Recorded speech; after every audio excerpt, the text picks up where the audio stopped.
tout le monde, aujourd'hui on se retrouve pour une nouvelle vidéo, une interview avec un comédien que j'aime beaucoup et que je suis depuis longtemps, parce que vous l'avez découvert dans Julie Lescaut il y a déjà de ça quelques années, on ne citera pas. Longtemps, exactement, 20 ans c'est ça? C'est ça. Donc, pardon, je te coupe, ça prouve que c'est vraiment vivant. Mais c'est ça, mais c'est vivant, c'est YouTube, on fait ce qu'on veut. Et voilà, donc il a une grosse actualité, c'est sa pièce de théâtre, Kin, je le prononce bien? Ouais, super. Jusqu'au 24 avril, hein, c'est ça, en tournée, c'est ça? Alors là, pour l'instant, ouais, c'est ça, sur la première tournée, parce que comme ça se passe bien, comme tu viens de le dire, en fait, il y a certainement une seconde tournée en fin d'année. Voilà. D'accord. Et après 3 théâtres parisiens, voilà, on verra ce qui se passe, mais en tout cas, seconde tournée, pour l'instant, voilà, l'actualité. On souhaite que du bonheur à cette pièce. Oui. Est-ce que tu peux nous en parler un petit peu? Alors ouais, je disais pour un comédien de théâtre, bon, c'est la 56e pièce que je fais, donc pour un comédien essentiellement de théâtre, c'est un vrai bonheur ce rôle, parce que je retrouve dedans tout ce que j'aimais dans le Misanthrope par exemple, à la fois tout ce que j'aimais dans l'extravagance aussi d'Antoine, dans le Shakespeare, dans Marc, voilà, c'est ça. Et c'est vraiment la quintessence du théâtre, parce qu'il y a tout dedans, dans ce personnage, dans son exubérance, dans sa générosité, en même temps dans sa confusion entre l'être et le paraître. Ça, c'est quelque chose qui me touche particulièrement, je suis très attentif à ça. La marche par la conscience. Voilà. D'accord. Enfin voilà, donc en tout cas non, c'est un personnage ayant existé, voilà, c'est la vie d'Edmund Kean, qui était considéré à l'époque 19e comme le plus grand acteur du monde, voilà, et qui a été joué ensuite par Frédéric Lemaître, puis entre autres, parce qu'il y a beaucoup de personnes qui l'ont incarné, mais entre autres Pierre Brasseur, évidemment Belmondo, enfin je dis évidemment parce que je l'ai vu, alors pour moi c'était une évidence, et puis beaucoup d'autres. Ok, donc jusqu'au 24 avril pour la première tournée, et donc après en province aussi, un peu partout. Alors là, essentiellement, la tournée, elle se fait en province. Il y aura de nouveau une date, je crois que c'est le 24 mars à Paris, au Théâtre de la Traversière. Sinon, on va être aussi à Asnières. Là, demain, on joue au Plessis-Trévise. Enfin, on est aussi dans toute la région parisienne. Puis voilà, pour cette seconde tournée, on repartira sur les routes de province. Et la semaine dernière, on a joué en Italie. D'accord, enfin, à Aoste plus exactement. Voilà, et puis en Suisse. Enfin voilà, on se déplace pas mal quand même avec cette pièce. Ok, bon bah c'est cool. On va apprendre un petit peu à te connaître. Est-ce que tu peux nous parler un petit peu de ton enfance? Où es-tu né? Quel âge as-tu? Est-ce que tu as des frères et sœurs? On veut tout savoir. Ah ouais, alors là, je vais faire pleurer un peu dans les chaumières. On plante le décor, en fait, c'est ma petite maman, voilà, ma petite maman qui m'a élevé seule, mais qui était vedette principale chez Mayol. C'est-à-dire, il faut imaginer, à 20-21 ans, dans le music hall, elle dansait, chantait, voilà, et jouait à la comédie. Et puis, elle a rencontré mon papa, moi je porte le nom de ma maman, elle a rencontré mon papa, que j'ai rencontré moi-même à 33 ans, donc pour vous dire. D'accord, ah oui, assez tard, oui. Voilà, là j'enjambe un petit peu, mais en tout cas, elle était appelée, on l'appelait la petite Marilyn Monroe, voilà, à l'époque. Elle devait partir avec Lynn Renault aux États-Unis, faire carrière, etc. Donc ça se passait plutôt bien pour elle. Mais je suis arrivé et le petit Alexis Dessau est arrivé. C'est ça, et puis il a fallu qu'elle fasse un choix parce qu'en fait c'était pas si évident que ça vis-à-vis de mon petit papa que j'ai eu la chance quand même donc de rencontrer, et c'était vraiment une histoire extraordinaire, mais je pense que peut-être pour une autre fois. Ouais, on refera une interview où il faut laisser un peu de suspense. C'est ça, parce que là ça sera tout le côté slave qu'on pourra sortir. Donc là pour l'instant je reste sur le côté normand et français, donc du coup élevé par ma petite maman. Donc on a connu un foyer pour femmes seules avec des enfants, donc, qui existe toujours, c'est le foyer Baudricourt qui est dans le 13e arrondissement. C'est un petit foyer qui est étranglé entre les grands immeubles du 13e arrondissement, et c'est toujours étonnant quand je passe par ici, parce que cette petite maison existe encore, absolument. Et puis très courageusement, avec beaucoup d'amour et beaucoup d'intégrité, elle m'a élevé seule, donc elle est partie ensuite à Rouen, et là elle a arrêté sa carrière pour pouvoir m'élever. Donc il y avait un gros dilemme pour elle, c'est difficile quand elle a autant de propositions. Donc voilà, elle se retrouve là, sténo dactylo, le soir produit avant, on est dans des cités, c'est assez difficile pour elle, mais en même temps pour moi c'est un témoignage extraordinaire et que je ne regrette absolument pas, parce que j'ai eu des preuves d'amour sans cesse par cette petite maman qui, malgré l'adversité, les difficultés financières, sociales, etc., ne lâchait rien, me disait tout le temps tu verras, on pourra s'en sortir. Et même s'il n'y avait pas de sous, on partait le week-end, sac à dos, marche, du stop, à l'époque c'était encore possible. Des balades extraordinaires, donc un témoignage suffisamment fort pour qu'à 16 ans, elle me laisse partir seule aux Antilles. D'accord. Voilà. Je fais une petite pause. Pourquoi aux Antilles? Les Antilles, parce que d'abord c'était plus simple pour moi, parce qu'il fallait une sortie une autorisation de sortie de territoire, parce que j'étais encore scolarisé. Oui, puis tu étais mineur. J'étais mineur, mais d'abord moi j'ai tout fait dans ces quartiers, je ne me sentais pas à ma place.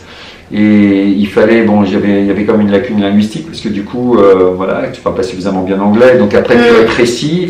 J'ai bossé à la poste l'été, etc. Et j'ai pu payer ce billet-là. Et là, avec comme cette relation éducative était tellement basée sur la confiance, qu'on m'a dit, ok, je te laisse partir.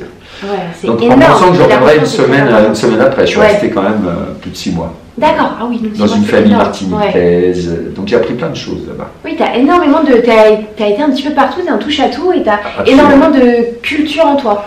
Ouais, du coup c'était imprégné, c'est-à-dire que c'est pour ça que j'aime revendiquer cette notion d'autodidacte, parce que je ne suis pas seulement dans la théorie, je suis énormément dans la pratique. Quand je suis rentré, après, je suis rentré au conservatoire de Rouen, mais je suis allé aussi un peu en Italie, je devais rentrer chez Gassman, à la Bottega. Mais parlant pas suffisamment italien, encore un problème de langue, du coup je suis revenu terminer tout ça. Mais parallèlement je faisais du sport, alors, à la fois je faisais de la danse classique quand j'étais au conservatoire, en plus du théâtre, mais je faisais aussi de la boxe. Voilà. Ah oui, donc rien à voir, la danse classique et la boxe, ça n'a rien à voir. C'était génial pour avoir simplement le regard des filles quand j'arrivais, parce que j'avais un petit bandage, j'avais un petit truc, voilà, faire un peu le bec. Voilà. Mais tout en faisant quand même, les petites bases de danse classique, etc. Donc c'était assez rigolo. D'accord. Voilà, donc un parcours quand même assez atypique et un parcours plutôt très beau. En tout cas, rétrospectivement, quand j'y pense, je me dis c'est vraiment c'est en forme de témoignage. C'est-à-dire qu'à chaque fois, et c'est ce qui se passe toujours dans ma vie, c'est que très rapidement je peux toucher intuitivement ou grâce à des rencontres, des choses qui m'interpellent, et très rapidement après, j'ai la mise en pratique. Donc ça expose aussi beaucoup tes propres capacités et surtout tes limites. C'est très très beau. On en apprend beaucoup sur cette interview. Maintenant, on va passer sur des petites questions assez simples. Tu vas me répondre du tac au tac. Est-ce que tu as un objet fétiche ou porte-bonheur? Non. Un dicton de vie? Oui, marcher plus par la foi que par la vue. D'accord, on ne l'a jamais dit ce dicton. Il est très beau. Est-ce que tu as un plat préféré? Moi j'aime énormément les pommes de terre et les choses très simples, comme ça, de base. Les aliments de base. Donc les pommes de terre, on peut les mettre un petit peu à tout, vraiment ça. Et le plat que tu détestes? La cervelle, tout ce qui est... je mange pas tellement de... Je suis pas très viande et tout ça, donc le sang... tout ce qui vient... J'ai du mal à comprendre même en plus, j'ai fait une interview d'ailleurs, on le rappelle, avec Brigitte Gauthier de L214. Génial. Allez la voir si vous voulez, on y apprend beaucoup de choses sur l'élevage intensif notamment, et ça fait réfléchir, ça fait prendre conscience. Absolument. Voilà. Ta plus grande phobie? J'ai pas vraiment de... je suis pas un gros fan des araignées, mais une phobie vraiment. Je suis fort quand même, mais c'est-à-dire que c'est pour ça que dans un théâtre, je préfère être sur scène que dans le public. J'ai du mal quand je suis entouré par la foule, Donc j'ai besoin d'espace. C'est pour ça qu'ici c'est sympa, dans 250 mètres carrés dans le arrondissement. Très très grand appartement. Ok, donc pas de phobie particulière. Est-ce que tu peux nous dire le plus beau compliment que tu aies reçu et de la part de qui? Le plus beau compliment... dans ta carrière, que ce soit au théâtre, à la télévision, personnellement. Là, il y a très peu de temps, c'est Pierre Richard qui m'a dit ça. Parce qu'au théâtre de l'Atelier, il est dans la loge juste à côté. Ça m'a vraiment touché. Je suis allé voir le spectacle de Mathilde Damet, Monsieur X, avec Pierre. Et c'est vraiment, j'ai découvert ce monsieur. Et puis il est venu voir Keane. Alors il me tutoyait parce qu'on est voisins de loge, on était voisins de loge dans le théâtre de l'Atelier. Alors on se tutoyait avant d'y aller, ça va, t'as le trac, truc, machin, c'était vachement sympa. Et puis il est venu voir Keane. Et après, le lendemain, on s'est vu. Et il m'a dit, ce qui m'a surpris, c'est que d'un seul coup, il m'a vouvoyé. Ah ouais? Là, tu as pris un grade. Non, mais c'était étonnant parce que c'était involontaire, mais il y avait une vraie reconnaissance. Et il me disait, mais c'est incroyable, vous pouvez tout jouer. Ah oui, c'est beau quand même. Et en tant qu'artisan, au service des personnages, j'ai senti qu'on était vraiment là, en accord, sur la même ligne. Je comprends. Et avec un monsieur comme Pierre Richard, j'étais vraiment touché. Bah, c'est un très très beau compliment. Ouais. Quel sport tu pratiques actuellement? Donc, quand tu étais plus jeune, la boxe et la danse classique, actuellement? Est-ce que tu en fais toujours? Ouais, c'est du sport voilà, d'entretien, on va dire. Donc, plutôt sans accessoires, des pompes, des choses comme ça au niveau des élongations, enfin tout ce qu'on peut essayer, les étirements pour essayer d'éviter tous ces problèmes justement. Ouais. Et je continue toujours un peu, mais plus la boxe anglaise, c'est-à-dire au niveau du shadow, du déplacement, dans le rapport de force, travailler sur le sac, enfin, des choses comme ça. Évidemment, plus ou pas en compétition. Si c'était à refaire, je ne referais pas forcément de compétition, mais en tout cas, ça m'a appris beaucoup de choses, la boxe. Parce que oui, je parlais de la boxe thaï, mais en fait, avant j'ai fait du Shotokan, du karaté, après la boxe américaine, après la boxe anglaise. Non, mais il y a peut-être des connaissances. Bah oui, si vous connaissez, dites-nous en commentaire ce que vous faites. J'ai un grand copain qui est plusieurs fois champion du monde, qui s'appelle Jimmy Vienno, par exemple. Un jeune de Montpellier qui est un vrai champion de Muay Thai, mais je m'intéresse beaucoup à la boxe anglaise. D'accord. Quelle question j'ai envie de te poser? J'aime bien parce que c'est moi qui l'a. Tu peux mettre ça, si tu veux faire. Oui, parce que tu as le droit, je le dis, à 3 jokers. Tu ne veux pas répondre à une question, tu balances ton joker. Pour l'instant. Mais pour l'instant, tu dis tout. Cash. Est-ce que tu as une personne qui t'influence, un modèle au quotidien? Non, et c'est pas un problème d'humilité, c'est que justement je suis tellement attentif aux autres et dans le moment présent que je dirais que toutes les personnes, enfin tout ce qui m'entoure m'influence. Je suis vraiment, je m'applique à être le plus possible authentique dans le moment présent. C'est-à-dire que quand je te regarde vraiment, j'essaie de percevoir les choses, donc ça te force, et ça c'est très bon aussi pour le théâtre, parce que ça te force à être toujours dans cette intensité-là du moment présent, et ça peut répercuter des choses dans les improvisations comme dans le reste. Et du coup, je dirais que tout ce que je vis autour de moi m'influence. Alors évidemment, et là il faut se préserver aussi beaucoup. Parce que, vous le savez, il y a beaucoup de choses difficiles dans le monde qu'on traverse. Exactement. Donc tu as fait beaucoup de théâtre, tu en fais toujours actuellement, tu as fait énormément de télévision dans Julie Lescaut pendant plus de 20 ans. Qu'est-ce que tu préfères dans ce milieu? Où c'est que tu te sens le plus à l'aise? Alors clairement, ça c'est quand je joue, quoi. C'est-à-dire que... Donc au théâtre ou en tournage. C'est-à-dire que c'est à partir du moment, même là où il y a une notion de comme un troisième œil. C'est ça, on nous regarde par là. Voilà, c'est super parce que t'as cette... en même temps, ça t'expose, c'est peut-être ça que j'aime, c'est qu'il y a une fragilité qui fait que tu sais que rien n'est anodin. Alors on peut blaguer, on peut déguiser les choses, mais c'est quand même... Une des puissances de ce métier, c'est de pouvoir, mine de rien, et à travers ce qu'on fait, mais notamment à travers les choix professionnels, mais nos choix de vie quotidiens, influencer quand même un tout petit peu, ou en tout cas avoir un petit témoignage. Donc, clairement, ce que je peux dire, c'est que je suis beaucoup plus acteur que spectateur. Je pense que j'ai tellement emmagasiné pendant des années, que voilà, ce que je préfère le plus, donc pour répondre à ta question, c'est vraiment dans le moment de moteur et aussi dans les moments de recherche pendant les répétitions. D'accord. Le travail et le personnage, et le travail avec les autres, etc. Où là d'un seul coup il y a une confrontation. Et intuitivement ça va assez vite. Donc j'aime faire des propositions, j'aime qu'on se plante dans des répétitions, dans des trucs, et puis après, qu'on aille à l'essentiel avec le petit plus, quoi, la surprise. Donc c'est cette espèce de challenge, d'excitation un peu que je pouvais avoir même les quelques fois que je suis allé sur un ring, où là, tu te rends compte qu'il y a à la fois, c'est pareil, il y a un public, mais en même temps, il ne faut pas t'essayer de déconcentrer, il faut aller à l'essentiel. Donc cette conscience-là éveillée, je la trouve très, très palpitante, très excitante. Voilà. Donc ce que je préfère le plus, c'est vraiment acté, c'est dans le moment présent, dans le jeu, plus que dans l'observation. Il y a un temps pour l'analyse. C'est ça. Avant, je ne faisais pas le dire. C'est-à-dire que, t'as vu le dernier truc, comme ça. Non, je me préserve en fait. Je ne vais pas voir forcément les dernières choses. Je suis attentif. Et quand il y a quelque chose qui me touche, comme ça, je ne me laisse pas influencer. Et pareil en lecture et tout ça. Et du coup, ça te permet de finalement de développer ta petite personnalité, quoi. Ouais, non, je comprends.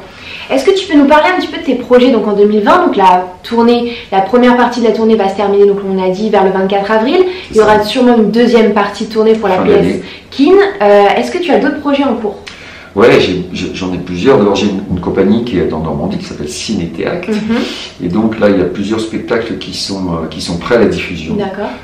Il y a un spectacle sur la vie de Calamity Jane avec une chanteuse Sidonie Deb et 2 musiciens super, Florent Dion et Clément Daniel. Donc ça c'est un spectacle sur sa vie, mais très musical. D'accord.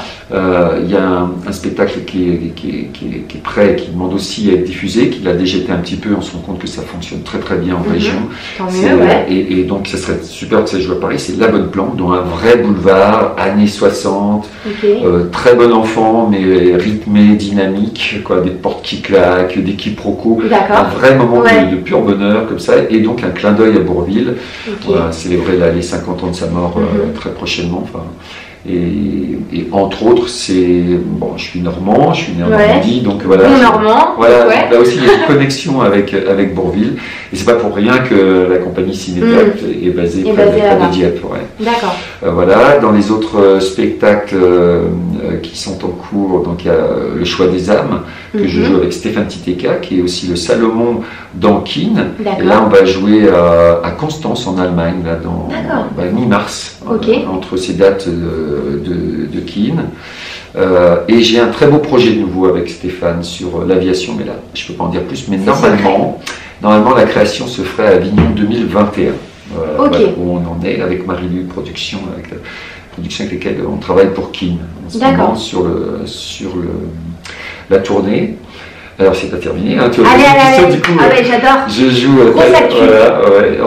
Alors là, il y a une pièce que j'ai créée il y a assez peu de temps au Théâtre d'Aurillac. C'est une rencontre avec un auteur qui s'appelle Jean-Pierre Delpont. C'est une très jolie pièce sur une rencontre improbable entre Talleyrand et Clémenceau. C'est une pièce que je joue avec Vincent Nemeth, qui est aussi une bonne actualité télé et théâtrale, etc.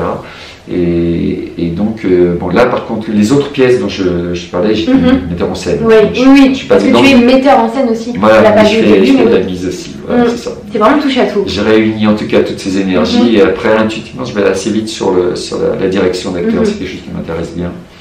Et donc, voilà, cette rencontre improbable entre Talleyrand et Clémenceau, c'est vraiment une histoire qui peut intéresser les gens qui aiment la politique, mais aussi qui aiment l'histoire, etc. Donc voilà. Alors voilà pour. Donc là, j'ai des commandes aussi de pièces, donc je suis en train de lire en ce moment. Tu n'arrêtes pas en fait. Je suis assez prolifique dans les projets, et donc prolixe dans l'activité. Et alors j'ai un scoop.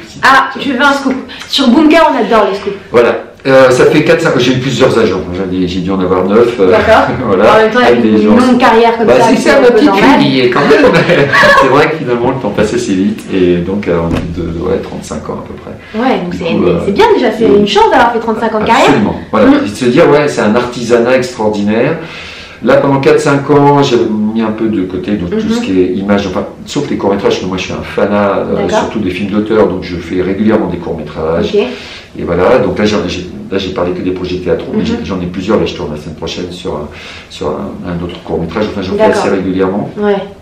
Et puis, mais ça fait 4-5 ans que j'avais laissé tomber un petit peu tout ce qui était agent, casting, etc. Et puis là, il y a une jeune agent qui est venue 3 fois voir Keene, depuis 1 an, puisqu'on a commencé il y a 1 an au Théâtre 14 avant d'être au Théâtre de l'Œuvre, puis de l'Atelier. C'est cette magnifique mise en scène d'Alain Sachs, parce que je me rends compte maintenant que j'ai pas dit grand chose sur Keene. Et je pourrais même citer tous les amis, mais voilà. Et donc, elle est venue plusieurs fois, elle me dit mais où est-ce que tu en es avec les castings, par rapport à la télé, les trucs, les machins. Je lui dis là j'ai fait un peu le break, parce que de toute façon, quand tu es vraiment au théâtre et que tu es très impliqué dans ces pièces, c'est difficile de tout faire, parce qu'avec Le Choix des âmes, déjà, c'est une pièce, on est à 150 représentations, et sur Keene, on doit être à 160 là maintenant, donc voilà, c'est très prenant, plus la compagnie, comme j'en ai parlé. Et en fait, cette jeune femme, elle m'a convaincu. Voilà, je l'ai rencontrée là, avant-hier, et je vais de nouveau être dans une agence. C'est une toute nouvelle agence. Voilà. Est-ce que tu peux nous donner le nom? Absolument, c'est Annie Mahé. D'accord. Voilà. Elle, cette jeune agent, mais j'étais surpris parce qu'elle a la maturité elle était chez Adéquate, elle était dans une grosse agence avant, elle a travaillé dans un label de disques, elle a fait, musical, elle a fait plein de choses. Et je pensais qu'elle avait une petite 40aine d'années, pas physiquement, mais au niveau de sa maturité. Et en fait, je lui ai demandé à la fin, parce qu'on se voyait pour 1 heure, pourquoi pas, etc. Puis en fait, au bout de 3 heures, il y avait une conviction. D'abord, c'est une intuition, et après, quand il y a une conviction, tu es en paix, et là, tu peux y aller. Et donc, on était vraiment contents tous les deux. Et puis après, j'ai dit, mais Perle, parce que c'est Perle, son nom, c'est Perle Divetin, le nom de mon agent maintenant. Voilà. Et je dis, mais quel âge as-tu? Parce qu'on ne pose pas forcément comme question. Je te la poserai peut-être. Non, ton lifting, je le vois bien hein, sur le côté. On a le petit retour caméra, on a un peu de profil, on voit tout. Et elle me dit qu'elle a 33 ans. D'accord. J'ai rencontré sa collaboratrice, Natacha, qui est aussi superbe. Et là, je me suis dit, waouh, là, ouais, c'est très intéressant. Et je me suis dit, de voir des personnes qui ont tant de maturité, mais en même temps un vrai regard professionnel, et en même temps toute cette dynamique de choix, même donc ça va être une agence à suivre, c'est Annie Mae, et voilà, elle est en train de s'ouvrir là, et voilà, je vous conseille de suivre. Donc j'étais heureux de vous dire que ça y est, c'est mon agent. Donc on va sûrement te revoir à refaire des castings et donc la télévision. Du coup, voilà, je vais m'y remettre voilà, tranquillement, en sélectionnant, mais avec plaisir, de nouveau appétit. Oui, voilà, que tu n'aies pas de contraintes. C'est ça, et puis, du coup ça permet aussi de faire les choix, et puis de nouveau dans cette dynamique, c'est vraiment agréable, je suis très heureux de ça. Bon, c'est cool, on a appris un petit scoop aussi, ça on adore. Bon écoutez, j'espère que cette vidéo vous a plu, que vous avez appris des choses sur Alexis, parce que c'est le but des interviews sur Bunker. On vous fait de gros bisous, n'hésitez pas à partager, à liker, à commenter la vidéo si ça vous a plu, et nous on vous dit à très vite pour une prochaine vidéo. Ciao. Merci Bunker. Ciao.